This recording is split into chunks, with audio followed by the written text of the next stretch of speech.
Hospitals లో gyms, కసరత్తుల treatments. పూర్తి వివరాలకు చదవండి రేపటి సాక్షి దినపత్రిక.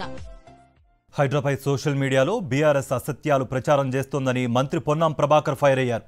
హైడ్రా చర్యలను ప్రజలకు తప్పుగా చూపే ప్రయత్నం చేస్తోందన్నారు.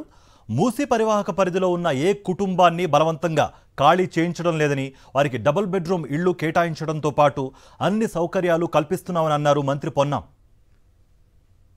మహిళలను చూడకుండా విచక్షణంగా కొట్టిన సంఘటనల్ని టీఆర్ఎస్ పార్టీకి జ్ఞాపకం చేస్తా ఉన్న సిద్దిపేట వేదికగా మేము ఎక్కడైనా అటువంటి సంఘటనకు పాల్పడ్డామా?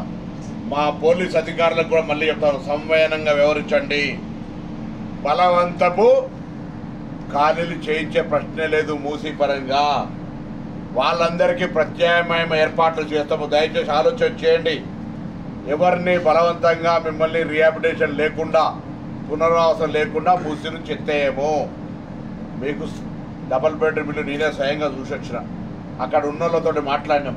కొద్దిగా దూరం అవుతుండొచ్చు ఎవరికైనా ఇల్లు అక్కడ నుంచి ఖాళీ చేసి 20-30 నుంచి ఏళ్ళ నుంచి ఉన్న వాళ్ళు వేరే కాడికి పోవాలి, ఇబ్బంది అయితే కావచ్చు. ఆ ఇబ్బందిని తొలగించడానికి కూడా ప్రభుత్వం విద్యాపరమైన అవకాశాలు, ఉపాధిపరమైన అవకాశాలు, ఇల్లును మీకు ఉచితంగా ఈరోజు కార్యక్రమం ఇస్తాము. దయచేసి ఆలోచన చేయండి. ఇవాళ ప్రతిపక్షాలకు సంబంధించి ఇట్లా చేస్తున్న వీళ్ళు అధికారంలో ఉన్నాడు. మేము ఆ రోజు ప్రతిపక్షంలో ఉన్నాం. కనీసం ఇంత ఎత్తున గొంతు కూడా ఇప్పనియలే. మమ్మల్ని కనీసం పోయి నిరసన చెప్పడానికి అవకాశం కూడా ఇవ్వలే.